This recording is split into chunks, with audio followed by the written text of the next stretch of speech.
ನೆನ್ಪು ಬರೋದಕ್ಕೆ ನೀನು ಎಷ್ಟು ಸಹಾಯ ಮಾಡ್ತಿದ್ಯಲ್ಲ, ನೀನು ತುಂಬ ಒಳ್ಳೆಯವನು. ಜಾನಕಿ ಕೂಡ ತುಂಬ ಒಳ್ಳೆಯವಳು ಕೃಷ್ಣ. ಪಾಪದ ಹುಡುಗಿ, ನಿನ್ನನ್ನು ಕಂಡ್ರೆ ಏನು ಭಾವನೆ ಅಂತೀನಿ. ಹೋಗ್ಲಿ ಬಿಡು, ಅದೆಲ್ಲ ಈಗ ಯಾಕೆ. ಆದ್ರೆ ನಿನ್ನನ್ನು ತುಂಬಾ ಇಷ್ಟಪಡ್ದಾಳೆ ಅನ್ಸುತ್ತೆ.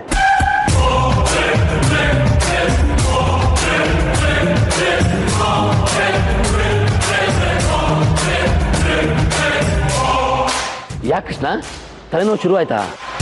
ನಾನು ಹೇಳ್ತಾ ಇರ್ಲಿಲ್ವಾ, ಆ ಮಾತ್ರೆ ತಿಂದ್ರೆ ತಲೆನೋವು ತಡೆಯೋಕ್ಕೆ ಆಗೋದಿಲ್ಲ ಅಂತ. ತುಂಬಾ ತಲೆನೋಯ್ತಾ ಇದೆ.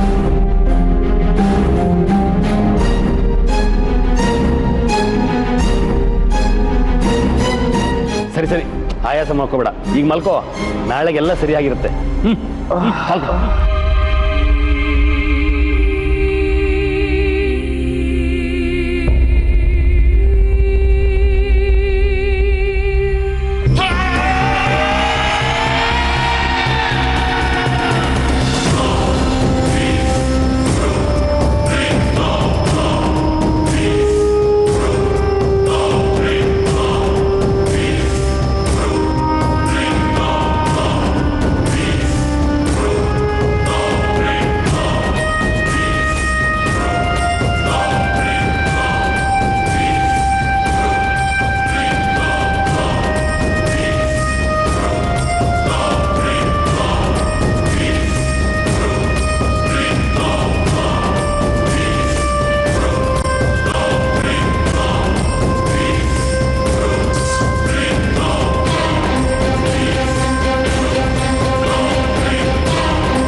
ಹಳೆ ನೆನಪುಗಳನ್ನ ಕೊಂದ್ಕೊಳ್ಳೋದಕ್ಕೆ ಅಂತ ಮಲ್ಕೊಂಡ್ಯಾ ವಿಶು?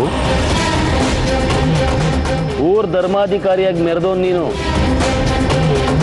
ನನ್ನ ಕೈಗೆ ಸಿಕ್ಕಾಕೊಂಡು ಇನ್ನೂ ಅದೇನೇನು ಅನುಭವಿಸ್ಬೇಕು, ಆ ದೇವ್ರಿಗೆ ಗೊತ್ತು.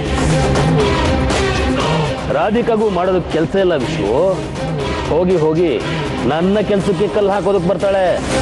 ನಾನು ನಿಮ್ಮಿಬ್ಬರ ಬದುಕಿಗೆ ಕಲ್ಲು ಹಾಕೋದಕ್ಕೆ ನೋಡ್ತೀನಿ. ಇದೆಲ್ಲ ಏನ್ ವಿಷಯ? ನನಗೂ ಬೇಸರ ಆಗುತ್ತೆ.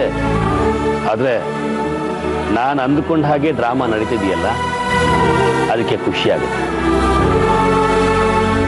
ಕೊನೆಗೆ ನಿನ್ನ ರಾಧಿಕಾ ಕತೆಗೆ ಪೂರ್ಣ ವಿರಾಮ ಹಾಕ್ತಾ ಇದ್ದೀನಿ.